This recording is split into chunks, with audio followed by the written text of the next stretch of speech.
एक बार हजरत सुलेमान अलैहिस्सलाम अपने तख्त पर बैठे मुल्क के उमूर चला रहे थे। तभी उन्होंने ऊपर निगाह उठाई और देखा कि परिंदों का एक झुंड उनके सर के ऊपर पर फैलाकर साया कर रहा था, लेकिन उनमें से उनका महबूब परिंदा हुदहुद गायब था। उन्होंने हुदहुद की तलाश करवाई, लेकिन वह कहीं नहीं मिला। हजरत सुलेमान अलैहिस्सलाम इस पर गजबनाक हो गए और फरमाया, हुदहुद या तो फरार हो गया है या फिर वह खयानत कर बैठा है। अगर वह मुझे मिला तो मैं उसे जिब्ह कर दूंगा या फिर उसे सख्त सजा दूंगा। यह कहकर उन्होंने एकाब नामी एक जिन्न को हुदहुद की तलाश में रवाना किया। एकाब तेजी से सफर करने लगा। कुछ दूरी तय करने के बाद उसकी मुलाकात हुदहुद से हुई और तब एकाब ने उसे हजरत सुलेमान अलैहिस्सलाम के गजब के बारे में बताया और कहा कि उसे उनकी तलाश में भेजा गया है। यह सुनकर हुदहुद बोला, मैं एक मुबारक खबर लेकर आया हूँ जिससे हजरत मुझसे बिल्कुल नाराज नहीं होंगे। एकाब ने पूछा, भाई वह खबर क्या है? हुदहुद बोला, वह खबर मैं हजरत सुलेमान अलैहिस्सलाम के सामने जाकर ही सुनाऊंगा। चलो हम वहीं चलते हैं। फिर दोनों हजरत सुलेमान अलैहिस्सलाम के दरबार में हाजिर हुए। हुदहुद हजरत सुलेमान अलैहिस्सलाम के सामने जाकर मुस्कुराया और अर्ज किया, या नबी अल्लाह, मैं आपके पास एक नई खुशखबरी लेकर आया हूँ। अगर आप इसे सुनेंगे तो यकीनन खुश हो जाएंगे। हजरत सुलेमान अलैहिस्सलाम हुदहुद की बात सुनकर गुस्से में नहीं आए, बल्कि उन्होंने इत्मीनान से हुदहुद से पूछा, तुम कौन सी खबर लाए हो? फौरन मुझे बताओ। तब हुदहुद ने कहा, या नबी अल्लाह, मैं थोड़े वक्त के लिए आपके तख्त से बाहर गया था। तभी मैंने देखा कि मेरा एक कबीली भाई परिंदा उड़ रहा था। मैंने उसे पुकारा तो वह मेरे पास आ गया। हमारे दरमियान पुराने ताल्लुकात की बातें हुई। फिर हमने एक दूसरे से पूछा कि हम कहाँ रहते हैं। जब उसने मुझसे पूछा कि मैं कहाँ रहता हूँ तो मैंने आपके मुकद्दस दरबार के बारे में बताया, लेकिन उसे आपकी हुकूमत का कोई इल्म नहीं था। तब मैंने कहा, तुम ऐसी सल्तनत में रहते हो जहां हजरत सुलेमान अलैहिस्सलाम की हुकूमत की कोई खबर नहीं पहुंचती। तब उसने जवाब दिया, मैं एक ऐसी मल्लिका के मुल्क में रहता हूं जो अत्यंत रूपवती, दयावती और आराम प्रिय है। उनके मुल्क में हर कोई शान और अमन के साथ जिंदगी बसर कर रहा है। उनका तख्त अजीम और बेहद खूबसूरत है, जो हीरे, जुमर्रद, मोती और दूसरे बेशकीमती जवाहरात से आरास्ता है। वह एक ऐसे शहर की मल्लिका है जहां हर दरवाजा और खिड़की सोने और चांदी से बनी है। तब मैंने उससे कहा, शायद हमारे शाहनशाह हजरत सुलेमान अलैहिस्सलाम को तुम्हारे मुल्क के बारे में कोई खबर नहीं है। अगर उन्हें इल्म होता तो यकीनन मल्लिका बिल्किस को उनके इख्तियार के ताबे आकर हुकूमत करनी पड़ती। तब मेरे कबीली भाई परिंदे ने कहा, चलो मेरे साथ, हमारी मल्लिका के शानदार और पुरकैफ मुल्क को एक बार देख आओ। उसका यह मशवरा सुनकर मैंने पहले जाने से इनकार कर दिया। तब मेरे दोस्त परिंदे ने कहा, सबाह की खूबसूरत औरतों में से एक, सबाह की मलिका बिल्किस बेगम को एक बार देखाओ। वह कितनी हसीन, कितनी ताकतवर और कितनी काबिल है, यह देखे बिना तुम अंदाजा नहीं लगा पाओगे। मेरे अजीज रफीक के लबों से उसकी ऐसी तारीफ सुनकर मैं उसे देखने के लिए रवाना हो गया। तवील सफर के बाद मैं सबा सल्तनत की दारुल हुकूमत पहुंचा। वहां जाकर मैंने शाही महल की एक दीवार पर बैठकर नजारा किया। तब मैंने मल्लिका बिल्किस बेगम को देखा। वह बेहिसाब हुस्न की मालिक थी। वह कुंवारी थी और एक अजीम बेशकीमती तख्त पर जलवा अफरोज थी। उनका हुस्न देखकर मैं हैरत में डूब गया। फिर मैंने अल्लाह ताला से यह दुआ करना शुरू कर दिया कि शाहनशाह हजरत सुलेमान अलैहिस्सलाम उन्हें अपनी अहलिया बना ले। मैंने अर्ज किया, या शाहनशाह, अब मुझे मेरा इनाम अता करें। मैं ऐसा इनाम चाहता हूं जो मेरी नस्ल के लिए इज्जत व शराफत की अलामत बनकर रहे। हजरत सुलेमान अलैहिस्सलाम ने हुदहुद की बात सुनकर फरमाया, अगर जो तुम कह रहे हो वह हक है तो बेशक तुम्हें इसका इनाम मिलेगा, लेकिन इससे पहले मैं ये तस्दीक करूंगा कि तुम सच्चे हो या झूठे। अगर तुम अपनी खबर में सच्चे हो तो मैं अल्लाह रब्बुल इज्जत से दुआ करूंगा कि तुम्हारे सर पर एक यादगार ताज रखा जाए, लेकिन अगर तुम झूठे साबित हुए तो यकीनन मैं तुम्हें सजा दूंगा। तब हुदहुद बोला, या नबी अल्लाह, आपके सामने झूठ बोलने की हिम्मत मुझ में नहीं है। मैंने जो कुछ भी अर्ज किया है वह सब हकीकत है। हकीकत में यह वाकया इससे भी ज्यादा दिलचस्प और तफसीलात से भरा है, लेकिन मेरे छोटे से लबों से मल्लिका बिल्किस के हुस्न और की उसकी अजीम सल्तनत का मुकम्मल बयान देना मुमकिन नहीं है। लेकिन या नबी अल्लाह, एक बात है जो अफसोसनाक है, और वह यह कि मल्लिका बिल्किस और उसकी पूरी रियाया आफताब की इबादत करती है। यह देखकर मुझे बेइंतहा अफसोस हुआ। हजरत सुलेमान अलैहिस्सलाम ने हुदहुद की यह बात सुनकर पूछा, क्या तुमने उन्हें सूरज की इबादत करते हुए देखा है? हुदहुद बोला, जी हाँ, मैंने अपनी आंखों से देखा है। वे सब सूरज की इबादत कर रहे थे। या नबी अल्लाह, शैतान ने उन्हें गुमराह कर दिया है, जिसके सबब उन्होंने अल्लाह ताला के बताए हुए हक रास्ते को छोड़कर आफताब की इबादत को अपना लिया है और वह हिदायत से बहुत दूर हो गए हैं। हजरत सुलेमान अलैहिस्सलाम ने हुदहुद की यह बात सुनकर फरमाया, या हुदहुद, मैं चाहता हूं कि तुम्हें एक खुसूसी सफीर बनाकर अपना खत मल्लिका बिल्किस के पास भेजूं। तुम इसे खुद वहां पहुंचाओगे और मैं देखना चाहता हूं कि मल्लिका बिल्किस इस खत का क्या जवाब देती है। हुदहुद बोला, या नबी अल्लाह, तो मेहरबानी करके खत लिख दीजिए, मैं फौरन इसे मल्लिका बिल्किस तक पहुंचा दूंगा। तब हजरत सुलेमान अलैहिस्सलाम ने खत तहरीर करना शुरू किया। उन्होंने खत इस तरह लिखा, बिस्मिल्लाहिर्रहमानिर्रहीम, यह खत अल्लाह के नबी सुलेमान की जानिब से सबा की मलिका बिल्किस के नाम है। या मल्लिका बिल्किस, फौरन इस्लाम कबूल कर हमारे पास आ जाओ, वरना अपनी सलामती के लिए तैयार हो जाओ और अपनी लश्कर के साथ हमसे मुकाबले के लिए तैयार रहो। यह खत तहरीर कर हजरत सुलेमान अलैहिस्सलाम ने हुदहुद की चोंच में दे दिया। हजरत सुलेमान अलैहिस्सलाम से इजाजत लेकर हुदहुद परिंदा वह खत लेकर रवाना हुआ। तवील सफर तय करने के बाद वह सबा सल्तनत की दारुल हुकूमत पहुंचा। फिर वह शाही महल गया और देखा कि मल्लिका के खुसूसी महल के सातों दरवाजे बंद थे, सिर्फ रोशनदान खुले हुए थे। तब हुदहुद रोशनदान के रास्ते अंदर दाखिल हो गया। वह आहिस्ता आहिस्ता महल के अंदर पहुंचा और देखा कि मल्लिका बिल्किस गहरी नींद में थी। तब हुदहुद परिंदे ने बहुत एहतियात से वह खत मल्लिका के सीने पर रख दिया और फिर रोशनदान से बाहर निकलकर वहां से चला आया। इसके बाद हुदहुद परिंदा सबा सल्तनत से लौटकर हजरत सुलेमान अलैहिस्सलाम के पास पहुंचा और अर्ज किया, या नबी अल्लाह, मैंने आपका खत आपकी अमानत के तौर पर मल्लिका बिल्किस तक पहुंचा दिया है। उधर जब मल्लिका बिल्किस नींद से बेदार हुई तो उन्होंने अपने सीने पर एक खत पाया और हैरान रह गई। फिर उन्होंने खत खोला और उसे पढ़ना शुरू किया। खत पढ़ने के बाद वह गहरी फिक्र में डूब गई। आखिर यह खत उनके पास गैबी तौर पर कैसे पहुंचा? उन्होंने तो किसी को आते जाते नहीं देखा, खासकर तब जब 7 महलों के तमाम दरवाजे बंद थे। यह खत यहाँ कैसे आया? दूसरी बात, खत का पैगाम बहुत संगीन और तंजीही था। मल्लिका ने खत के मजमून को समझकर खौफ और फिक्र में मुब्तला हो गई। उन्होंने फौरन अपने वजीरों और उमराए दरबार को बुलाने का हुक्म दिया।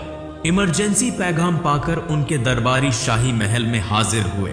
जब तमाम दरबारी जमा हो गए तो मल्लिका बिल्किस ने उन्हें खत दिखाया और खत के मजमून के मुताबिक उन्हें क्या करना चाहिए इस पर मशविरा मांगा। ही जुरा के अरकान में से कुछ ने कहा, हम अपनी फौज को जमा करेंगे और सुलेमान अलैहिस्सलाम से जंग करेंगे।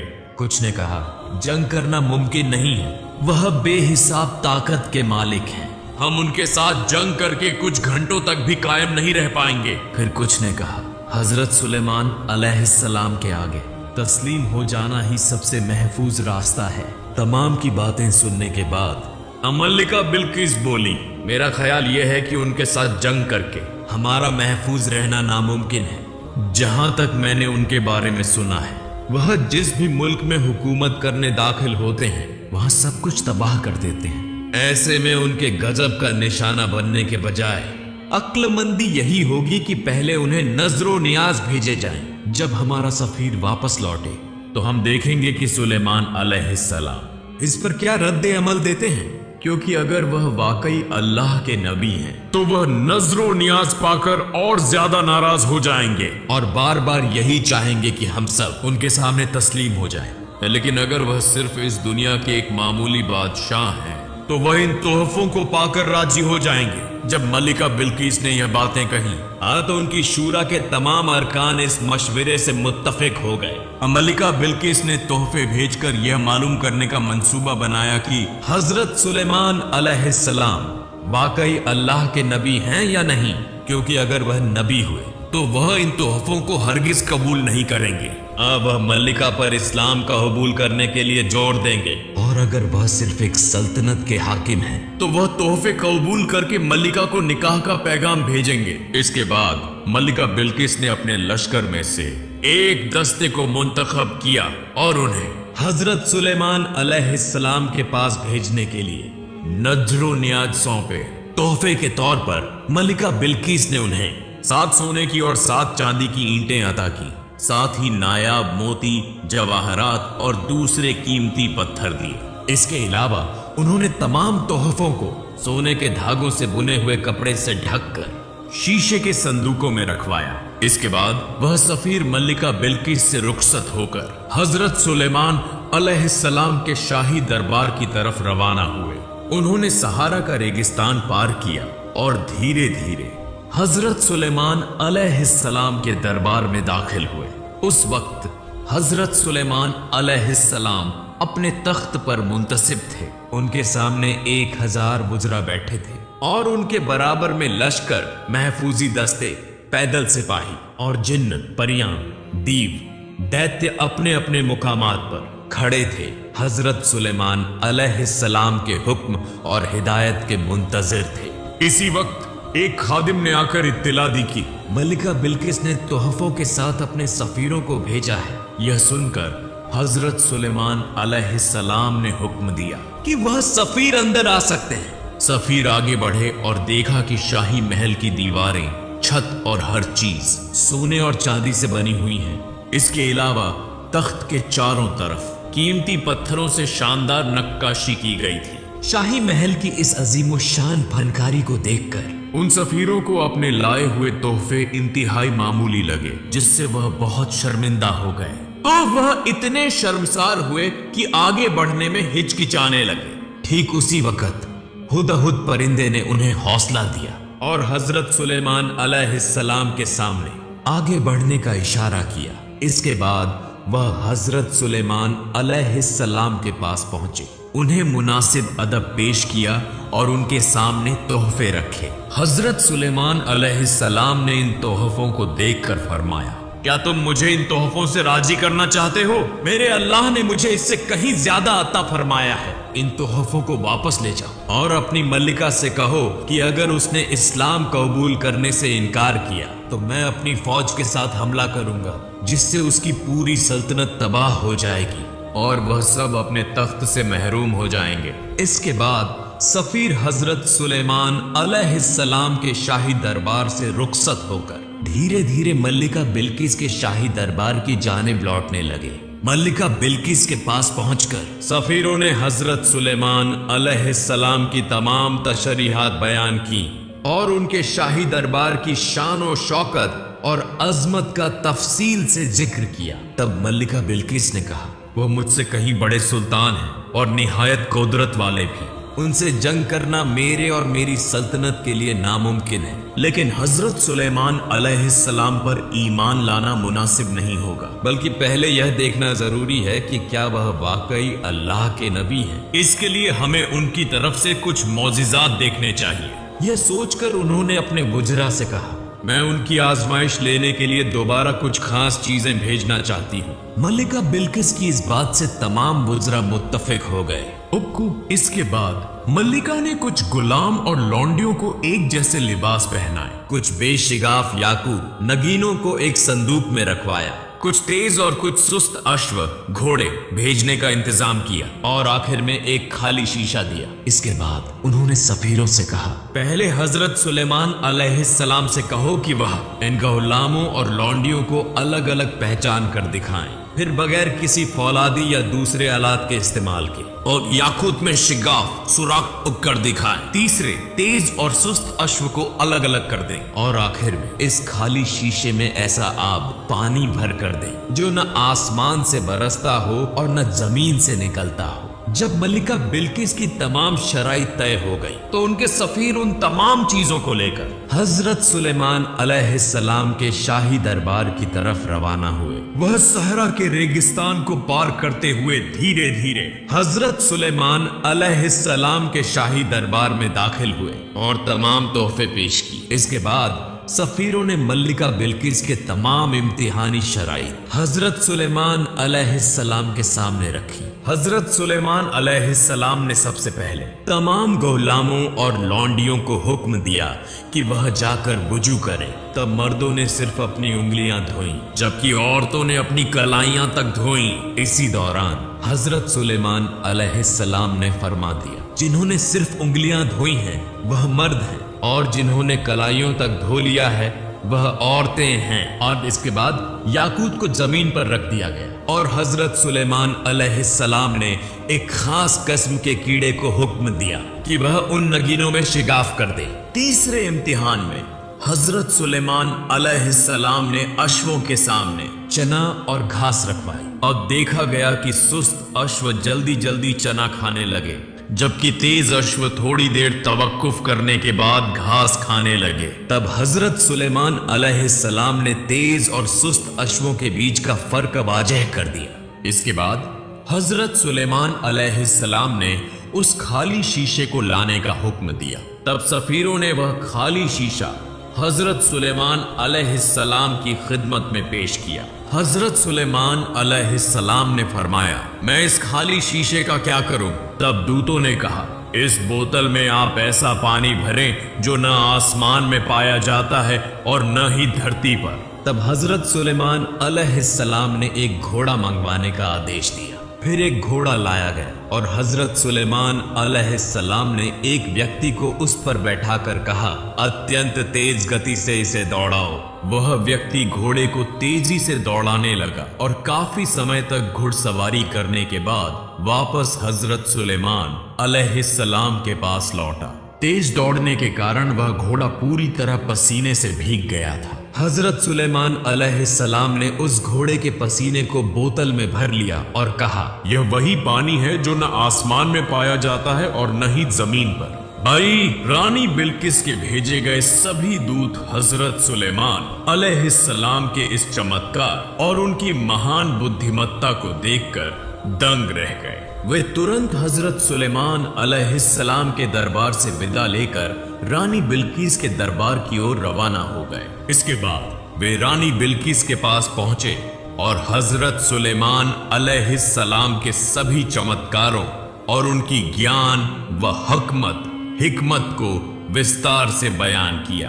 दूतों से हजरत सुलेमान अलैहिस्सलाम के ज्ञान, हिकमत और चमत्कारों के बारे में सुनकर रानी बिल्किस तुरंत कह उठी, निश्चय ही मैं हजरत सुलेमान अलैहिस्सलाम के दरबार में जाऊंगी और उनके हाथ में हाथ देकर इस्लाम स्वीकार कर लूंगी। इसके बाद रानी बिल्किस धीरे धीरे अपनी यात्रा की तैयारी करने लगी। सबसे पहले उन्होंने अपने दरबार के मंत्रियों को आदेश दिया कि उनका सिंहासन 7 महलों के अंदर रखा जाए और सभी दरवाजे बंद कर दिए जाएं। रानी बिल्किस के हुक्म का पालन करते हुए उनके सेवकों ने सिंहासन को 7 महलों के अंदर रख दिया और 7 दरवाजों को ताले से बंद कर दिया। इसके बाद रानी बिल्किस हजरत सुलेमान अलैहिस्सलाम के दरबार की ओर यात्रा पर निकली। उनके साथ 100 दास दासियां और असंख्य सैनिक थे। उन्होंने सहारा रेगिस्तान पार करना शुरू कर दिया और हजरत सुलेमान अलैहिस्सलाम के राज्य की ओर बढ़ने लगी। उधर हवा ने तुरंत हजरत सुलेमान अलैहिस्सलाम को रानी बिल्किस के रवाना होने की सूचना दे दी। तब हजरत सुलेमान अलैहिस्सलाम ने अपने दरबार को और अधिक भव्य बनाने का आदेश दिया। उनके आदेश पर उनके दरबार में मौजूद सभी जिन्नों ने राजमहल को और अधिक सुंदर और सुसज्जित बना दिया। इससे पहले हजरत सुलेमान अलैहिस्सलाम के दरबार में कुछ जिन्न यह सूचना दे चुके थे कि रानी बिल्किस कोई साधारण मनुष्य नहीं बल्कि चीन जाति की एक आगेजारी। दूतों से हजरत सुलेमान अलैहिस्सलाम के ज्ञान, हिकमत और चमत्कारों के बारे में सुनकर रानी बिल्किस तुरंत कह उठी, निश्चय ही मैं हजरत सुलेमान अलैहिस्सलाम के दरबार में जाऊंगी और उनके हाथ में हाथ देकर इस्लाम स्वीकार कर लूंगी। इसके बाद रानी बिल्किस धीरे धीरे अपनी यात्रा की तैयारी करने लगी। सबसे पहले उन्होंने अपने दरबार के मंत्रियों को आदेश दिया कि उनका सिंहासन 7 महलों के अंदर रखा जाए और सभी दरवाजे बंद कर दिए जाएं। रानी बिल्किस के हुक्म का पालन करते हुए उनके सेवकों ने सिंहासन को 7 महलों के अंदर रख दिया और 7 दरवाजों को ताले से बंद कर दिया। इसके बाद रानी बिल्किस हजरत सुलेमान अलैहिस्सलाम के दरबार की ओर यात्रा पर निकली। उनके साथ 100 दास दासियां और असंख्य सैनिक थे। उन्होंने सहारा रेगिस्तान पार करना शुरू कर दिया और हजरत सुलेमान अलैहिस्सलाम के राज्य की ओर बढ़ने लगी। उधर पवन हवा ने तुरंत हजरत सुलेमान अलैहिस्सलाम को रानी बिल्किस के रवाना होने की सूचना दे दी। तब हजरत सुलेमान अलैहिस्सलाम ने अपने दरबार को और अधिक भव्य बनाने का आदेश दिया। उनके आदेश पर उनके दरबार में मौजूद सभी जिन्नों ने राजमहल को और अधिक सुंदर और सुसज्जित बना दिया। इससे पहले हजरत सुलेमान अलैहिस्सलाम के दरबार में कुछ जिन्न यह सूचना दे चुके थे कि रानी बिल्किस कोई साधारण मनुष्य नहीं बल्कि जिन्न जाति की एक प्राणी है। उसके पैरों की एड़ियों से ऊपर तक घना बाल था और यही रानी के जिन्न होने का सबसे बड़ा प्रमाण था। इसके अलावा वह हवा जैसी हल्की थी और उसकी बुद्धिमत्ता भी बहुत कम थी। इन बातों की सूचना जिन्नों ने हजरत सुलेमान अलैहिस्सलाम को दी। हजरत सुलेमान अलैहिस्सलाम ने इन दोनों बातों की जांच करने के लिए अपने सिंहासन के सामने एक खुली नहर बनवाई जिसमें हमेशा पानी बहता रहता था। उन्होंने उस बहती हुई नहर के ऊपर एक विशाल पारदर्शी कांच दर्पण रख दिया जो आम दृष्टि से दिखाई नहीं देता था बल्कि केवल बहता हुआ पानी ही दिखता था। हजरत सुलेमान अलैहिस्सलाम ने इसी पारदर्शी कांच के ऊपर से रानी बिल्किस को लाने की व्यवस्था की। रानी बिल्किस के आगमन को लेकर हजरत सुलेमान अलैहिस्सलाम के दरबार में एक और समस्या उत्पन्न हो गई। रानी बिल्किस एक राज्य की शासक थी और जब वह हजरत सुलेमान अलैहिस्सलाम के दरबार में आएंगी तो उनके लिए एक सम्मानजनक सिंहासन की आवश्यकता होगी। लेकिन हजरत सुलेमान अलैहिस्सलाम के दरबार में उनके अपने सिंहासन के अलावा कोई और सिंहासन मौजूद नहीं था। इसलिए यह सभी के लिए चिंता का विषय बन गया। तब हजरत सुलेमान अलैहिस्सलाम ने कहा, हे जिन्न जाति, तुम में से कौन ऐसा है जो रानी बिल्किस का सिंहासन मेरे पास ला सकता है? हजरत सुलेमान अलैहिस्सलाम के आदेश पर जिन्न हाजिर हुए और बोले, हुजूर, आपके हुक्म से हम कुछ घंटों के भीतर रानी बिल्किस का सिंहासन यहाँ प्रस्तुत कर देंगे। हजरत सुलेमान अलैहिस्सलाम ने कहा, इतना समय देना संभव नहीं है क्योंकि रानी बिल्किस हमसे पहले यहाँ पहुँच सकती हैं। हजरत सुलेमान अलैहिस्सलाम की यह बात सुनकर इफरीत नामक एक शक्तिशाली जिन्न आगे आया और बोला, हुजूर, मैं केवल 1 घंटे के भीतर सिंहासन ला सकता हूँ। हजरत सुलेमान अलैहिस्सलाम ने कहा, इतना समय देना भी संभव नहीं है, क्या कोई इससे भी कम समय में इसे ला सकता है? तब हजरत सुलेमान अलैहिस्सलाम के प्रधानमंत्री जो अपार ज्ञान के धनी थे बोले, हुजूर, यदि आप आदेश दें तो मैं आपकी पलक झपकते ही सिंहासन आपके सामने प्रस्तुत कर सकता हूँ। तब हजरत सुलेमान अलैहिस्सलाम ने प्रधानमंत्री आसिफ को सिंहासन लाने का आदेश दिया। प्रधानमंत्री आसिफ ने तुरंत रानी बिल्किस के 7 महलों के दरवाजे खोलकर अत्यंत ही कम समय में पलक झपकते ही सिंहासन हजरत सुलेमान अलैहिस्सलाम के दरबार में प्रस्तुत कर दिया। हजरत सुलेमान अलैहिस्सलाम ने सिंहासन देखकर अल्लाह का शुक्र अदा किया और कहा, इसे थोड़ा बदल दो, सामने के कुछ पत्थरों को बदलकर नए पत्थर लगा दो ताकि रानी को इसे पहचानने में थोड़ा सोचना पड़े। इसी के माध्यम से हमें यह पता चलेगा कि रानी बिल्किस बुद्धिमान है या उनकी बुद्धि सीमित है। इस प्रकार जब सभी कार्य पूरे हो गए और राज दरबार पूरी तरह से सुसज्जित कर दिया गया, कुछ समय बाद हजरत सुलेमान अलैहिस्सलाम को रानी बिल्किस के आगमन का संदेश प्राप्त हुआ। हजरत सुलेमान अलैहिस्सलाम ने आदेश दिया कि रानी बिल्किस को राजमहल में लाया जाए और वे नगर की ओर देखने लगे। रानी बिल्किस जब नहर के पास पहुंची तो उन्होंने अपने वस्त्र का किनारा थोड़ा ऊपर उठाया और आगे बढ़ने लगी। इसके बाद उन्होंने एक सिक्का नहर में फेंका। सिक्का कांच की सतह पर गिरकर एक ओर खटकते हुए चला गया। तब रानी बिल्किस ने अपने उठाए हुए वस्त्र को छोड़ दिया और आगे बढ़ी। जब रानी ने वस्त्र उठाया तब हजरत सुलेमान अलैहिस्सलाम ने उनके पैरों की ओर देखा और पाया कि उनके पैरों पर कहीं भी बाल नहीं थे। हजरत सुलेमान अलैहिस्सलाम ने रानी बिल्किस की बुद्धिमत्ता देखकर समझ लिया कि जिन्नों ने उन पर झूठा आरोप लगाया था, इसलिए उनका विश्वास और आकर्षण रानी बिल्किस के प्रति और अधिक बढ़ गए। रानी बिल्किस जब हजरत सुलेमान अलैहिस्सलाम के सामने पहुंची तो उन्होंने सलाम किया और इस्लाम स्वीकार करने की इच्छा प्रकट की। हजरत सुलेमान अलैहिस्सलाम ने बिना विलंब किए उन्हें तौबा और कलेमा पढ़वाया। इसके बाद रानी बिल्किस ने हजरत सुलेमान अलैहिस्सलाम की पत्नी बनने की इच्छा व्यक्त की। हजरत सुलेमान अलैहिस्सलाम ने कहा, इस विषय को बाद में देखा जाएगा, फिलहाल आप मेरे पास सिंहासन पर विराजमान हो। हजरत सुलेमान अलैहिस्सलाम की बात सुनकर रानी बिल्किस सिंहासन की ओर देखने लगी और एकटक उसे देखती रह गई। वह आश्चर्यचकित और हतप्रभ हो गई। तब हजरत सुलेमान अलैहिस्सलाम ने पूछा, आपका सिंहासन कैसा है, मुझे जरा बताइए। रानी बिल्किस ने उत्तर दिया, मेरा सिंहासन और कैसा होगा, इसे देखकर ही आप समझ सकते हैं। हजरत सुलेमान अलैहिस्सलाम रानी की सूझबूझ और बुद्धिमत्ता देखकर बहुत प्रभावित हुए और उन्हें धन्यवाद दिया। तब रानी बिल्किस ने कहा, हे अल्लाह के नबी, यदि मुझे आपकी दुआ और संगति मिल जाए तो मेरा जीवन और भी धन्य हो जाएगा। कृपया मुझे वह सौभाग्य प्रदान करें। हजरत सुलेमान अलैहिस्सलाम ने फिर इस प्रस्ताव पर अपने परिषद के सदस्य और जिन्नों से परामर्श किया।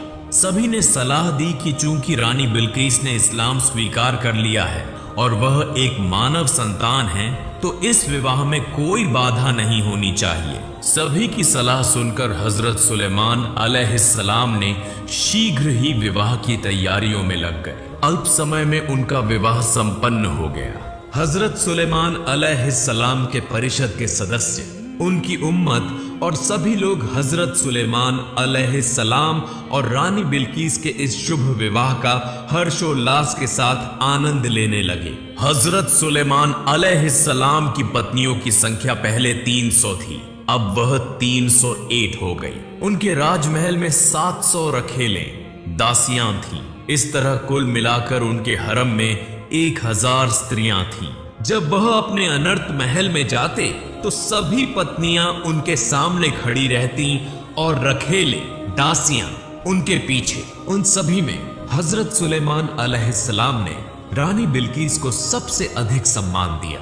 जब रानी बिल्किस उनके पास आती तो बाकी सारी पत्नियां और दासियां दूर हट जाती ताकि हजरत सुलेमान अलैहिस्सलाम और रानी बिल्किस अधिक समय तक आनंद उठा सके। हजरत सुलेमान अलैहिस्सलाम जिस रात किसी पत्नी के पास जाते उस रात वह एक एक करके अपनी 300 पत्नियों के साथ संबंध बनाते। उनके लिए कोई भेदभाव या अंतर नहीं था और यही इस्लाम का शाश्वत विधान है। हजरत सुलेमान अलैहिस्सलाम रानी बिल्किस और अपनी अन्य पत्नियों के साथ सुख और शांति से जीवन व्यतीत करने लगे। हजरत सुलेमान अलैहिस्सलाम के समय में अधिकांश जिन्न उनके अधीन थे, जबकि कुछ गद्दार, कुछ मूर्ति पूजक और कुछ देशद्रोही भागे हुए थे।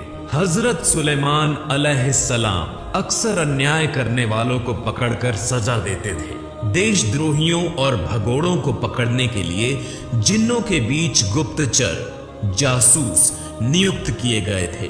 साथ ही उनकी सेना और सुरक्षा बल भी थे जो एक एक कर अपराधियों को खोज निकालते और उन्हें हजरत सुलेमान अलैहिस्सलाम के दरबार में कैद करके लाते।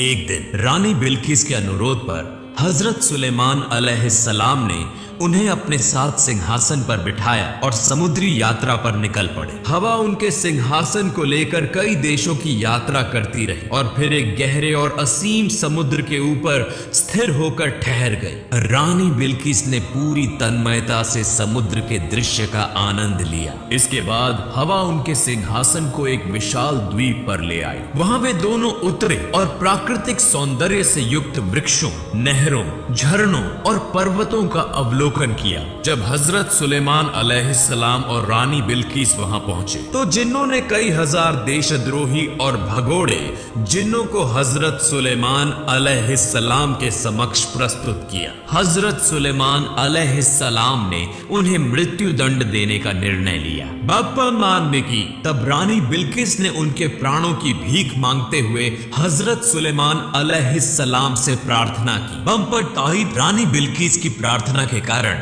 हजरत सुलेमान अलैहिस्सलाम ने कहा, ये जिन्न लंबे समय से मेरे विरुद्ध षड्यंत्र रच रहे थे, इन्हें क्षमा नहीं किया जा सकता, लेकिन यदि तुम इन्हें अपनी देखरेख में आज्ञाकारी और सच्चे मुसलमान बना सकती हो तो मैं इन्हें जीवन दान दे सकता हूँ। तब रानी बिल्किस ने सभी जिन्नों से इस्लाम स्वीकार करने की शपथ दिलवाई और उन्हें अपनी देखरेख में ले लिया। वे जिन्नत जीवन भर रानी बिल्किस के आज्ञाकारी बने रहे। इसके बाद हजरत सुलेमान अलैहिस्सलाम ने वहां की यात्रा समाप्त कर धीरे धीरे रानी बिल्किस के राज्य सबा की ओर प्रस्थान किया। दोपो के रानी बिल्किस सहित तख्त ए सुलेमान को लेकर हजरत सुलेमान अलैहिस्सलाम सबा राज्य में पहुंचे। सबा राज्य पहुंचने के बाद हजरत सुलेमान अलैहिस्सलाम वहां लंबे समय तक रहे और पूरे राज्य का निरीक्षण किया। अंत में हजरत सुलेमान अलैहिस्सलाम ने सबा राज्य के सभी निवासियों को इस्लाम की शिक्षा दी